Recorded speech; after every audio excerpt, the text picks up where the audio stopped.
अस्सलाम वालेकुम दोस्तों, मेरा नाम है अली और मैं हमेशा की तरह मौजूद रहता हूं। तो आप देख रहे हैं जिस वक्त क्रिकेट लवर अली शो को देखना बनता है। दोस्तों आप लोग से बात करने जा रहे हैं। बात करेंगे जी आज आपके साथ टॉप ग्रीन न्यूज का सेगमेंट आज आपको शेयर करेंगे। नंबर 1 पे आप लोग से बात करने जा रहे हैं, जो हमारे पास अपडेट आ रही है वो आ रही है जी चेयरमैन मोहसिन नकवी को लेकर खबरें चल रही है कि क्या चेयरमैन मोहसिन नकवी जी रिजाइन कर गए हैं, अगले चेयरमैन कौन होने जा रहे हैं, ये क्या कहानी चल रही है, इस पर बात करेंगे। बात करेंगे साइम अयूब की, जैसे आपको पहले भी खबर दी थी चंद दिन पहले, अगर आप हमारा शो प्रॉपर फॉलो करते हैं कि साइम अयूब भाई फिट हो गए, जो फिटनेस टेस्ट होगा उसमें पास हो जाएंगे, हो गए हैं भाई पास। अगर इस पर बात करेंगे, बात करेंगे पाकिस्तान को एक और स्लो ओवर रेट जो है पड़ गया है, और पढ़ना ही था, पता नहीं क्या रिजवान का मेंटली स्टेट खराब हुआ हुआ है, क्या इशू हुआ हुआ है, लगातार वो अजीब गरीब हरकतें कर रहे हैं। जरा इस पर बात करेंगे। पीएसएल के मैच ऑफिशियल सामने आ चुके हैं, कौन है वो आपको बताएंगे। इंग्लैंड की कप्तानी जॉस बटलर के हाथों निकल के एक और इंग्लैंड के जबरदस्त किस्म के बैट्समैन के हाथ में चली गई है, वो कौन है वो आप लोग से डिस्कस करेंगे। सलमान इकबाल ने बड़ी तनकीद की अली तरीन पर, क्यों तनकीद की है, जीतो पाकिस्तान, जरा ऐसे बात करेंगे। बात करेंगे इसके बाद के उमर गुल बनने जा रहे हैं बांग्लादेश के बॉलिंग कोच, ये अपडेट भी आप लोग को शेयर करेंगे। और कराची के कुछ कोचेस के हवाले से अपडेट आ रही है, वो भी आप लोग से शेयर करेंगे। तो अगर आप हमारे चैनल पर नए पहली बार आए, चैनल को आदमी सब्सक्राइब करें और साले के बेल आइकन बजाना। तो बात का आगाज करते हैं नंबर 1 खबर के साथ, जो हमारे पास आ रही है। तो सबसे नंबर 1 खबर आ रही है हमारे पास, वो ये आ रही है कि जो चेयरमैन मोहसिन नकवी हैं, इनके हवाले से कल रात को में खबरें वसूल होना शुरू होगी, तकरीबन रात के 2 बजे, कि ये रिजाइन कर गए हैं, इनकी जगह पर जो है नजम सेठी आ रहे हैं। लेकिन आज जब हमने पीसीबी जराये से ये चीज चेक करने की कोशिश की, तो उनकी तरफ से तो अभी तक ऐसा कहा जा रहा है कि उन्होंने रिजाइन नहीं किया, बट ये खबरें चल गई हैं। देखिए, हुआ यह है कि आपके जो चेयरमैन मोहसिन नकवी हैं, ऑलरेडी उनके पास वजीर दाखिला की भी सीट है, सेनेटर भी हैं, एंटी नारकोटिक्स की भी मिनिस्ट्री है। लेकिन जब हुआ ये कि एशियन जो क्रिकेट काउंसिल है उसकी जब एक्स्ट्रा जिम्मेदारी पड़ी उनके ऊपर कि उनको प्रेसिडेंट बनना है एशियन क्रिकेट काउंसिल का, और ये तकरीबन 2008 के बाद पाकिस्तान का कोई बंदा पाकिस्तान क्रिकेट बोर्ड का ऑफिशियल बनने जा रहा है, तो फिर ये खबरें चलना शुरू हुई कि मोहसिन नकवी को ये लग रहा है कि एक्स्ट्रा उनके ऊपर अब जिम्मेदारी आ जाएगी, क्योंकि काफी बड़ी जिम्मेदारी है। एशियन क्रिकेट काउंसिल के जितने सदारती फैसले हैं, जितने वहां पर मैनेजमेंट है, वो फिर एक सदर ही, जो प्रेसिडेंट होता है, वो ही ये करता है। तो फिर पीसीबी की भी वो जिम्मेदारियां निभा रहे हैं, तो फिर ये एक्स्ट्रा उनके ऊपर आ जाएगा। तो इसलिए अब वो चाह रहे हैं कि जो पॉलिटिकली उनका है, और आपको पता है अपना उनका न्यूज चैनल भी है, वो भी चला रहे हैं, तो शायद उनके पास अब टाइम नहीं रहेगा, तो उन्होंने ये फैसला किया। और ये फिर खबरें चलना शुरू हो गई कि वो सोच रहे हैं कि वो पीसीबी की जो चेयरमैनशिप है वो छोड़ दें। लेकिन इस पर जब हमने पीसीबी से राब्ता किया, तो उनके जो ऑफिशियल्स हैं वो कहते हैं कि ऐसा कुछ नहीं है, चेयरमैन मोहसिन नकवी अभी तक पीसीबी की जो कुर्सी है वो अभी नहीं छोड़ रहे। अब हुआ ये भी अली, अगर मैं आपको कल पीछे लेकर जाऊं, तो कल एक मुलाकात हुई थी, जो आपके प्राइम मिनिस्टर शहबाज शरीफ हैं, उनके साथ मुलाकात हुई थी मोहसिन नकवी की, और वहां पर काफी लंबी मुलाकात थी। क्योंकि मैं थोड़ा सा आपको पॉलिटिकली बता रहा हूं, क्योंकि मरियम नवाज की भी मुलाकात हुई थी शहबाज शरीफ से भी। कुछ ऐसा सिस्टम चल रहा है कि पॉलिटिकली चीजें थोड़ी सी डिफरेंट चल रही हैं, वो आप पॉलिटिकली साइड में जाकर देख लीजिएगा, जो पॉलिटिक्स पे न्यूज देते हैं कि क्या पॉलिटिक्स में चल रहा है। लेकिन एक्चुअली थोड़ा सा जो काम का लोड है मोहसिन नकवी का वजीर दाखिला के हवाले से, वो ज्यादा बढ़ रहा है। थोड़ा सा नहीं बढ़ गया, बहुत बढ़ गया, क्योंकि मुल्क में कुछ दिनों से आपको पता है कि क्या मामला चल रहे हैं। अब मैं नाम नहीं मेंशन करना चाहता, लेकिन हर तरफ एक लहर जो है वो आई हुई है, और प्रेशराइज जो है वो गवर्नमेंट भी हुई है। तो इसलिए ये वाला एक रीजन है सबसे बड़ा, कि जो फोकस चाहिए मोहसिन नकवी को, वो चाहते हैं कि मैं अपने जो वजीर दाखिला वाली मेरी मिनिस्ट्री है और जो मेरा पॉलिटिकल है, वहां पे मैं फोकस करूं। इसलिए ये चीजें जो चलना शुरू हुई हैं, ऐसा नहीं है कि ये हवा में बात हुई है, ये एक्चुअली चल रहा है, और ये हो सकता है आपको खबर भी मिल जाए। बेशक पीसीबी किसी ऑफिशियल से हमने पूछा, उन्होंने हमें डायरेक्ट कर दिया, उन्होंने डिनाई किया, उन्होंने कहा ऐसा कुछ नहीं है, चेयरमैन मोहसिन नकवी ही चलाएंगे। लेकिन ये ऐसा बिल्कुल नहीं है कि जो उन्होंने कहा कि पत्थर पे लकीर है, शायद आगे आने वाले चंद दिनों में ये हो सके। लेकिन उन्होंने ये कहा कि अब भी रिजाइन नहीं किया, लेकिन सोच विचार मोहसिन नकवी इस पर कर रहे हैं, क्योंकि उनको पता है कि अब आगे जो एशियन क्रिकेट काउंसिल है उसकी भी जिम्मेदारियां निभानी पड़ेंगी। ऑलरेडी उनके पास टाइम की मैनेजमेंट बड़ा मुश्किल हो जाता है, उनके अपने भी न्यूज चैनल्स हैं, वो भी वो चला रहे हैं, उनका भी सेटअप है, बिजनेसमैन भी हैं। तो अब जो मेन चीज है वो ये देखी जा रही है कि मोहसिन नकवी शायद आगे आने वाले चंद दिनों में इस हवाले से बड़ा फैसला ले सकते हैं। अब इस पर इंपॉर्टेंट जो चीज है, क्योंकि नजम सेठी का नाम आ रहा है, क्योंकि अगर ऑब्वियसली अगर इस टाइम इस सूरत हाल में जब शहबाज शरीफ आपके प्राइम मिनिस्टर हैं, और वो भी आपको पता है पहले भी वो नजम सेठी का ही नाम रिकमेंड कर रहे थे, लेकिन फिर बाद में मोहसिन नकवी को बना दिया था। लेकिन अगर मोहसिन नकवी जाते हैं तो फिर दूसरा कोई और नाम नहीं होगा, बल्कि नजम सेठी पीसीबी की दोबारा से भाग दौड़ संभाल लेंगे। अब आगे आने वाला वक्त बताएगा, या चंद दिन इस पर हतमी फैसला लेंगे कि आया मोहसिन नकवी जो अभी कंफ्यूजन का शिकार है कि वो पीसीबी के चेयरमैनशिप छोड़े या ना छोड़े। सच्ची बात यह है कि देखो, आप जब इतनी जिम्मेदारियां इकट्ठी ले लेते हो ना, तो हर कश्ती में आप नहीं सवार हो सकते, आप किसी एक चीज के ऊपर फोकस करके ही उसको आगे लेकर जा सकते हो, जो मेरा 110% मानना है। लेकिन अगले चंद दिन में आपको बताऊं कि ये एक हफ्ता भी बहुत ज्यादा मैं आपको बता रहा हूं, लेकिन एक हफ्ते में अगर उन्होंने उस पार जाना है तो वो अपना रिजाइन ऑफिशियली अनाउंस कर देंगे, स्टेप डाउन कर जाएंगे, और वो यही रीजन आपको बताएंगे कि एशियन क्रिकेट काउंसिल की भी एक्स्ट्रा जिम्मेदारी है और अब मैं वजीर दाखिला और जो बाकी मेरी काम है मैं उस पर फोकस कर रहा हूं, और पीसीबी की चेयरमैनशिप मैं किसी और को दे रहा हूं। ये एक हफ्ते के अंदर फैसला आ जाएगा, और नहीं, और अगर उन्हें लगेगा कि मैं मैनेज कर सकता हूं तो फिर आपको वही आगे, फिलहाल आपको आगे वही पीसीबी की चेयरमैनशिप में वो नजर आएंगे। लेकिन आपको वजह बता दी है कि जो कल मुलाकात हुई थी शहबाज शरीफ के साथ उनकी, वहां पर उनके ऊपर थोड़ा सा जो प्रेशर है वो वजीर दाखिला की जो मिनिस्ट्री उसके ऊपर आ रहा है कि काम और फोकस ज्यादा वहां पे करना है, जिस वजह से वो ये फैसला ले सकते हैं। खैर, इसके बाद जो अपडेट आ रही है वो आ रही है साइम अयूब को लेकर, और अपडेट ये आ रही है कि साइम अयूब जो हो गए हैं फिट। जो उनका टेस्ट होना था वो टेस्ट उनका जो है वो ले लिया गया, और उनको जो पीसीबी की जो मेडिकल टीम है उन्होंने फिट करार दे दिया, जिसका साफ ये मतलब है अब साइम अयूब जो है आपको इस दफा की जो पीएसएल है पेशावर ज़ल्मी की तरफ से उसमें आपको इन एक्शन दिखेंगे, और भरपूर तरीके से वो पाकिस्तान टीम में वापसी करने की कोशिश करेंगे। वो काफी लंबे अरसे से जब से साउथ अफ्रीका में उनको लगी थी उसके फौरन बाद अब वो दोबारा पीएसएल में आपको इन एक्शन दिखेंगे। पाकिस्तान टीम का इसके बीच में बड़ा नुकसान हुआ, उनके ऊपर ही बड़ी चीजें डाली गई कि चैंपियन ट्रॉफी में ये नहीं थे, ट्राई नेशन सीरीज में ये नहीं थे, फिर उसके बाद जो है न्यूजीलैंड टूर में ये नहीं थे, और ये वही है जिनके हम आवाज उठाते थे और ये सारे कहते थे कि ये फारिग है यार, ये क्या है। देखिए, बड़ी अपडेट और अच्छी खुशखबरी ये है कि कल पीसीबी की जो मेडिकल पैनल है उसने जब उनका एनसीए में टेस्ट लिया तो उसके बाद उनको फिट टू प्ले करार दे दिया, क्लियर कर दिया, और अब साइम अयूब को पेशावर ज़ल्मी की जो फ्रेंचाइज है उसके हवाले कर दिया गया। यानी कि अब साइम अयूब को जितने मैच खिलाना है, उनका मानना यह है, जो पीसीबी ने जो अपडेट दिया है और ज़ल्मी को बताया कि ये मुकम्मल फिट है, यानी कि पेशावर ज़ल्मी को डिसाइड करना है कि उनको कितने मैच खिलाना है, चाहे तो सारे मैच खिला सकते हैं, और उनका जो ट्रेनिंग कैंप लगा हुआ है पेशावर ज़ल्मी का वो भी अब साइम अयूब ज्वाइन कर सकते हैं, और उन्होंने ज्वाइन कर भी लिया, और उन्होंने बता दिया कि मैं बिल्कुल अवेलेबल हूं और फुली अवेलेबल हूं पूरे पीएसएल के लिए। तो अब मजा आएगा साइम अयूब के लिए। वैसे ही जो क्रिकेट फैंस हैं वो बहुत ज्यादा मैसेजेस कर रहे होते हैं और बहुत ज्यादा उनको मिस भी कर रहे थे। ऑलरेडी साइम अयूब ने अपनी पर्सनल लेवल पर ट्रेनिंग स्टार्ट कर दी थी, लेकिन अब वो अपनी टीम के साथ पेशावर ज़ल्मी के साथ, जहां पे बाबर आजम भी कप्तान उनके मौजूद रहेंगे, उनके साथ अब वो ट्रेनिंग करेंगे, उनके साथ ओपनिंग भी करेंगे और पूरी पीएसएल के लिए अवेलेबल रहेंगे। लेकिन हम फिर भी चाहेंगे कि पेशावर ज़ल्मी को थोड़ा सा पाकिस्तान टीम का भी खौफ करना चाहिए।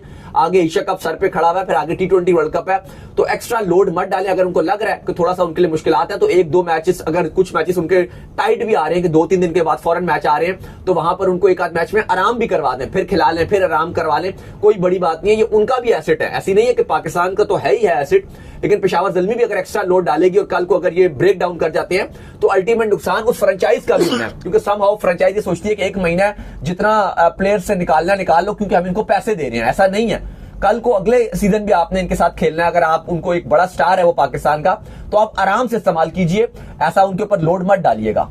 खैर, इसके बाद जो अपडेट आ रही है वो आ रही है जी के स्लो ओवर रेट को लेकर आ रही है। तो पाकिस्तान को एक और तीसरा फाइन भी हो गया स्लो ओवर रेट को लेकर। इस पूरे टूर की अगर आप बात कर लें तो यकीन कीजिए रिजवान स्पेशली ओडीआईज के अंदर वो सोते रहे हैं। मतलब टाइमिंग हमारी खराब थी। अगर आप देखो तो रात 3 बजे से हमने मैच देखना शुरू करना था और सुबह 11-12 बजे तक हमें शो करना था, लेकिन ऐसा लगता था मैच में रिजवान सो गए। नहीं, देखो, तीनों मैचेस में जो चीजें कॉमन थी वो ये थी कि आखिरी 10 ओवर में न्यूजीलैंड ने बहुत मारा, तीनों मैचेस में आखिरी 10 ओवर में। फिर दूसरा देखो, आखिरी मैच में तो आपने सुफियान मुकीम से, क्योंकि 42 ओवर का मैच था, तो अब मैक्सिमम आप 2 बॉलर से आप 9 ओवर्स करवा सकते थे और 3 बॉलर से आप 8 ओवर करवा सकते थे। अब आप ये देखो कि जो सुफियान मुकीम स्पिनर थे उनसे 9 ओवर करवाए थे, जिसका मतलब है, और आगा ने भी बीच में ओवर डाले थे, तो आपका ऐसा नहीं था कि सारे फास्ट बॉलर्स नहीं ओवर डाल रहे थे, स्पिनर भी ओवर डाल रहे थे, लेकिन उसके बावजूद आपको स्लो ओवर रेट पड़ गया और तीनों मैचेस में पड़ा है। टाइम खत्म हो गया, फिर उसके बाद जो एक्स्ट्रा टाइम भी मिल जाता है कि चलो इसके अंदर आप खत्म कर दो, वहां भी ये ओवर्स खत्म नहीं कर सके और 3 के 3 मैचेस में पाकिस्तान को स्लो ओवर रेट पड़ा है। ये यकीनन तौर पर रिजवान की कप्तानी के ऊपर भी सवालिया निशान है, प्लस जो उनके कप्तानी के टैक्टिक्स हैं उस पर भी सवालिया निशान है, क्योंकि तीनों मैचेस में न्यूजीलैंड ने कुटा आपको। एक बार हर मैच में, तीनों मैचेस में एक बार लगा कि पाकिस्तान मैच में वापस आ गया, रस्सी पकड़ ली और फिर एकदम से ऐसा लगा कि रस्सी छूट गई और पाकिस्तान के हाथ से मैच निकल गया। ये तीनों बार ऐसा हुआ, तीनों मैचेस में स्लो ओवर रेट पड़ा। और देखो, स्लो ओवर रेट का चलो जुर्माना तो पड़ा 5% पाकिस्तान टीम को पड़ा तीनों मैचेस में, लेकिन आप एक और चीज देखो कि इससे नुकसान ये होता है, जो बड़े मैचेस होते हैं या बड़े इवेंट्स होते हैं उनमें और इसमें भी ये हुआ कि आपको एक जो फील्डर होता है वो दायरे के अंदर लेकर आना पड़ता और है, नुकसान और वैसे ही डेथ ओवर्स में जो आखिरी के ओवर होते हैं वहां पे बैट्समैनों को पता होता है कि हमारी विकेट की कोई वैल्यू नहीं है, क्योंकि ओवर्स ही नहीं रहे। बेशक आउट होते हैं तो हो जाए, लेकिन बस सर्कल टपाओ, तो उसमें ज्यादातर फील्डर जो आपके बाहर होते हैं, लेकिन अगर एक फील्डर और अंदर आ गया तो ये तो आप ऑलरेडी टीम के ऊपर प्रेशर बना रहे हो, मार पड़ी है। खैर इसके बाद जो अपडेट आ रही है वो ये आ रही है कि पीएसएल के जो मैच ऑफिशियल्स हैं उनका ऐलान कर दिया गया भाई। देखिए बिल्कुल, कल कमेंटेटर्स का ऐलान किया गया था और हमने आपको बताया था बड़े बड़े नाम थे, लेस्टर कुक जैसे, निकोलस जैसे, आपको पता है कमेंटेटर इस बार पीएसएल में दिखाई देंगे, इवन दो आईपीएल चल रहा है, लेकिन फिर भी ये बड़े नाम है जो आपको नजर आएंगे। लेकिन साथ ही साथ जो अनाउंस कर दिया मैच ऑफिशियल्स अनाउंस कर दिए गए हैं और वो भी बड़े बड़े नाम हैं। सबसे पहले कुमार धर्मसेना, बड़े जबरदस्त अंपायर हैं, 2019 के वर्ल्ड कप में फिनाले में भी अंपायरिंग की थी, सेल्फी बड़ी मशहूर है इनकी,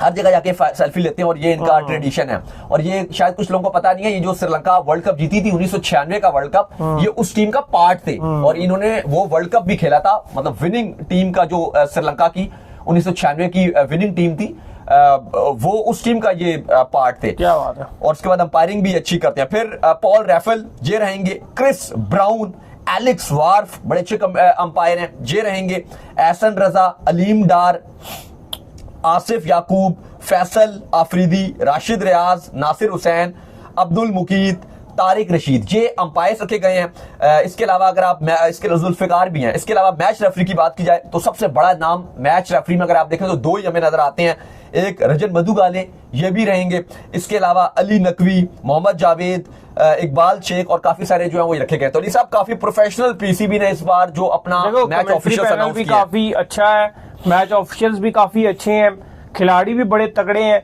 लेकिन जो फैंस का इंटरेस्ट है वो नहीं बहाल हो रहा। उसमें हसन अली ने भी कहा है कि जब तक आप जो है टॉप क्वालिटी क्रिकेट नहीं खेलेंगे तो जो फैंस हैं उनको आप एंगेज करने में कामयाब नहीं हो सकेंगे, और आपकी जो नेशनल टीम अगर उसकी परफॉर्मेंस ऐसी ही रही तो फिर आप फैंस को एंगेज नहीं कर सकते। हमारा भी मानना है। मैच जो कमेंटेटर्स हैं उनमें काफी ज्यादा ट्रोल भी किया जा रहा है सोशल मीडिया में, वो ये कि पहली बार ऐसा हुआ है कि जो बांग्लादेश के कमेंटेटर हैं अतर अली खान, वो भी कमेंट्री पैनल में शामिल किए गए, तो लोग उनका काफी उनको ट्रोल भी कर रहे हैं। और वो आपको पता ही है कि वो बांग्लादेश को बहुत एक्स्ट्रा प्रेस करते हैं, लेकिन बांग्लादेश के सिर्फ 3 ही खिलाड़ी आपके पीएसएल में खेल रहे हैं। चलें देखते हैं फिर उन्हीं मैच में शायद उनको कमेंट्री करें, वैसे करेंगे तो सारे मैचों में।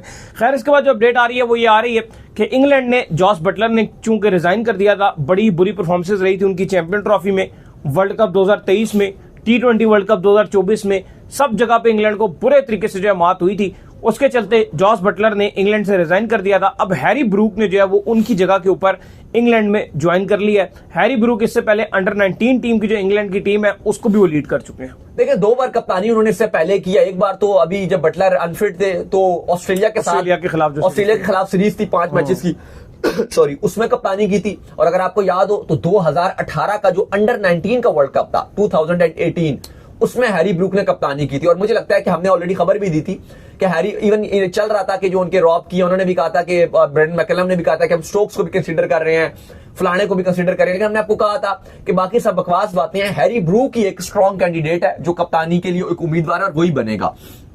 तो आज ऑफिशियली अनाउंस कर दिया और मुझे लगता है कि बेस्ट चॉइस हैरी ब्रूक ही थे, इनको ही आपको कप्तानी देनी थी, क्योंकि जो इंग्लैंड की अप्रोच है एग्रेसिव अप्रोच से खेल रहा है और वो हैरी ब्रूक उसमें फिट बैठते हैं।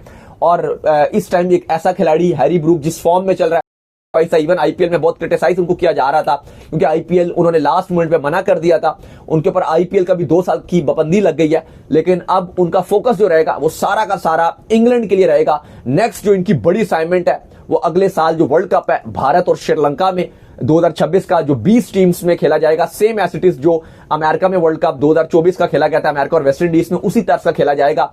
वो उनकी सबसे बड़ी असाइनमेंट रहेगी। और फिर बड़ी जो असाइनमेंट है वो 2027 तक का वर्ल्ड कप। तो फिलहाल उनको भी देखा जाएगा और उसके बाद अगर 27 के वर्ल्ड कप के बाद फिर इंग्लैंड कंसीडर करेगा कि अगर इनकी अच्छी कप्तानी ना रही तो किसी और की तरफ जाएगा। लेकिन एक अच्छा डिसीजन ईसीबी ने लिया ये। खैर इसके बाद जो अपडेट आ रही है वो आ रही है सलमान इकबाल और अली तरीन को लेकर। तो अली तरीन ने जिस तरह की बातें की थी इसके ऊपर अब सलमान इकबाल आए हैं और उन्होंने कहा है कि पीएसएल एक ऐसी प्रोडक्ट है जिससे हम सबको जो है फायदा हुआ है, इंडिविजुअल भी हम सबको फायदा हुआ है, एज अ नेशन भी हम सबको फायदा हुआ है। और इसके ऊपर हमने जो है बहुत एफर्ट की है। स्पेशली उन्होंने अपने चैनल को भी मेंशन किया कि इस चैनल ने भी बड़ा अहम किरदार अदा किया है इस पीएसएल को उठाने में। तो किसी इंडिविजुअल को उन्होंने कहा कि ये हासिल नहीं है कि वो जाए और इस ब्रांड को डिवैल्यू करे। भाई देखिए काफी ज्यादा गुस्से में दिखाई दे रहे थे अली तरीन ने जब बात की थी। उन्होंने कहा था कि इस टाइम पीएसएल करंटली टॉप 5 में भी नजर नहीं आता। जो वो कहते हैं, सच्ची बात कही उन्होंने कहा था कि आपने बोला है कि इस साल सबसे बेस्ट पीएसएल होगा, कैसे होगा, आप क्या करेंगे एक्स्ट्रा, आप नई इनोवेशंस नहीं कर रहे। फिर उन्होंने कहा कि आपको डिफरेंट चीजें करने की जरूरत है, आप बाकी लीग से भी कुछ सीख सकते हैं, कुछ आप अपना न्यू भी कर सकते हैं। और भी उन्होंने बहुत कुछ कहा। उन्होंने कहा कि आपको जो रिटेंशन पॉलिसी है उसके ऊपर उन्होंने तनकीद की, जो पीएसएल की फ्रेंचाइजीज की जो ऑनरशिप है उसके ऊपर उन्होंने तनकीद की, जो नई 2 टीम्स आ रही हैं उसके ऊपर उन्होंने तनकीद की, और भी उन्होंने बहुत सारी बातें की थी, हमने इस पर तस्करा भी किया था। लेकिन एक उन्होंने जो इंपॉर्टेंट बात की थी, उन्होंने कहा कि आप इसको ज्यादा से ज्यादा आपने ये किया कि जो ट्रॉफी है वो आप जीतो पाकिस्तान में लेकर चले गए, और वहां पे आपने ये शो करवाया कि बड़ा कोई आपने तीर मार लिया, क्या जो पीएसएल जीतेगा उसको आप वाटर कूलर दोगे। अब जो सलमान इकबाल है उन्होंने क्रिटिसाइज तो सब चीजों में किया, लेकिन एक्चुअली जो उनको बात सबसे ज्यादा जो चुभी वो उनको जीतो पाकिस्तान वाली चुभी। और उन्होंने जवाब भी दिया, उन्होंने कहा कि जीतो पाकिस्तान सबसे बड़ा और नंबर 1 पाकिस्तान का शो है जिसको लाखों लोग देखते हैं, और वहां पे जो ट्रॉफी गई है इससे पीएसएल को और ऊपर ही पीएसएल गई है, इससे नीचे नहीं गई। और बाकी उन्होंने कहा कि हमने इसको ब्रांड बनाया, और अगर पीएसएल का ऑनर अपना ही बंदा क्रिटिसाइज कर रहा हो तो दुनिया भर में एक नेगेटिव मैसेज आता है। लेकिन एक्चुअली जो सलमान इकबाल को जो बात चुभी थी वो ये वाली बात चुभी थी कि जीतो पाकिस्तान की इन्होंने बात क्यों की। बाकी तो बस उन्होंने पूरा पारा करने के लिए वो सारे जुमले कहे। लेकिन देखो बात यह है कि काफी सारी बातें अली तरीन की पहले ठीक भी थी, लेकिन इस बार पीसीबी अगर आप देखो कुछ चीजें अच्छी करने जा रहा है। जैसे हमने कल भी बात की थी कि टेक्नोलॉजी में पीसीबी ने इस बार काफी चेंजेस लेकर आए हैं। इस बार जो फील्ड डिटेक्टर है कि जो फील्डर कहां पे खड़ा होगा वो डिटेक्शन होगी, वो भी यूज किया जा रहा है। फिर टेक्नोलॉजी में ऑटो नो बॉल्स जो डिटेक्शन है वो किया जा रहा है। फिर जो अंपायर्स आपके थर्ड अंपायर के ऊपर जो आपको पता है जैसे आईसीसी चैंपियंस ट्रॉफी में था कि वीडियो कॉल पे वीडियो में वो स्क्रीन में आ जाता है और वो डिसीजन लेता है, वो पीसीबी करने जा रहा है। टेक्नोलॉजी जो टीवी पर टेलीकास्ट होगी वो एक्स्ट्रा चीज करने जा रहा है। फिर पहली बार ऐसा हुआ है कि जैसे इंडिया में हम देखते हैं कि हिंदी में टेलीकास्ट होता है तो फुल पीएसएल 5 ओवर को तो पीसीबी लेकर आया था उर्दू कमेंट्री, लेकिन पहली बार ऐसा हो रहा है और कि फुल पीसीबी जो है वो कमेंट्री जो आपका हिंदी में कमेंट्री उर्दू में कमेंट्री चलेगी, और जिसमें बड़े बड़े उर्दू के स्टार कमेंटेटर्स हैं, तारिक सईद, अकील समर जैसे कमेंटेटर्स को रखा गया। तो ये डिफरेंट अच्छी चीजें की गई हैं। फिर अगर आप देखो तो जो कमेंट्री पैनल है इस बार का सबसे बेस्ट कमेंट्री पैनल अनाउंस किया है। ये चीजें पीसीबी अच्छी कर रहा है, लेकिन मजीद भी चीजें और भी इंप्रूवमेंट की जरूरत है। लेकिन सलमान इकबाल का जो थोड़ा सा आप कहो कि जो उन्होंने क्रिटिसाइज किया वो लग रहा है कि सिर्फ जीतो पाकिस्तान वाली बात उनको चुभी है। खैर जिसके बाद जो अपडेट आ रही है हमारे पास वो आ रही है उमर गुल को लेकर। तो उमर गुल जो है वो बांग्लादेश के बॉलिंग कोच बनने जा रहे हैं। जो बांग्लादेश जो है वो टूर करेगा पाकिस्तान का एग्जैक्ट पीएसएल के बाद ये सीरीज खेली जाएगी जहां पे पाकिस्तान ने 5 T20 जो बांग्लादेश के साथ खेलने हैं। तो उमर गुल पाकिस्तान टीम की कोचिंग संभालेंगे भाई। देखिए बिल्कुल जो बांग्लादेश है वो उसने 2 पाकिस्तान के साथ सीरीज खेलनी है, एक बांग्लादेश में खेलनी है 3 T20 की और एक पाकिस्तान में खेलनी है। जो 5 T20 का होगा इसका तो भी शेड्यूल नहीं आया, अलबत्ता बांग्लादेश ने अपने 3 T20 की जो तारीखें हैं उनका ऐलान कर दिया। तो अब बांग्लादेश क्रिकेट बोर्ड ने उमर गुल को 3 महीने के लिए कॉन्ट्रैक्ट दे रहे हैं अपनी कोचिंग का, जिसमें उनका ये पाकिस्तान का जो टूर है वो भी शामिल है और जो पाकिस्तान का जो बांग्लादेश का दौरा करना है वो भी शामिल है। और फिर उसके बाद बांग्लादेश क्रिकेट बोर्ड ये सोच रहा है कि हम चेक करेंगे और देखेंगे कि अगर तो उमर गुल ने अच्छा काम किया हुआ तो फिर हम उनको मजीद कॉन्ट्रैक्ट बढ़ा देंगे, क्योंकि बांग्लादेश क्रिकेट बोर्ड का पिछले सालों से यही तरीकेकार रहा है कि पहले वो कॉन्ट्रैक्ट छोटा देते हैं और उसके बाद फिर वो आस्ता आस्ता एक्सटेंड करते करते करते फिर वो लॉन्ग टर्म कॉन्ट्रैक्ट दे देते हैं। अभी जो उन्होंने 2027 तक के वर्ल्ड कप के कॉन्ट्रैक्ट बांटे हैं वो भी इसी तरीके से किए थे, पहले कॉन्ट्रैक्ट एक्सटेंड करते रहे और फिर बढ़ा दिए। और उनका फोकस जो है वो यही है कि जैसे नाहिद राना जैसे बॉलर है उनके पास फास्ट बॉलर्स हैं, तो वो चाहते हैं कि उमर गुल उनके साथ काम करें और उनकी जो इंप्रूवमेंट लेकर आए, इसलिए उन्होंने कॉन्ट्रैक्ट साइन किया। बिल्कुल। इसके बाद जो अपडेट आ रही है वो आ रही है कराची कोचेस के हवाले से।